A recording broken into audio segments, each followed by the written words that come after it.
2026 సూర్యుడి సంవత్సరం అండి.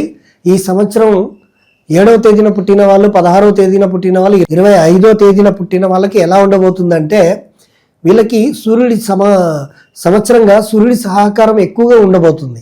కాబట్టి గత సంవత్సరం కంటే ఈ సంవత్సరము వీళ్ళకి బాగా యోగదాయకంగా ఉంటుంది. మీరు అనుకున్నవన్నీ కూడా నెరవేర్చడానికి మంచి సంవత్సరం ఇది. ఈ సంవత్సరంలో ఉద్యోగ రంగంలో ఉన్నటువంటి వాళ్ళకి మంచి ప్రమోషన్స్, మంచి లాభాలు జరగబోతున్నాయి. వ్యాపారం చేసుకునే వాళ్ళకి నూతన వ్యాపారం కూడా యోగించబోతుంది. విద్యార్థులకు కూడా గత సంవత్సరం కంటే ఈ సంవత్సరం లాభదాయకంగా ఉండబోతుంది. అలాగే కుటుంబ సౌఖ్యము అండ్ ఆరోగ్య విషయంలో కూడా బాగా ఉండబోతుంది.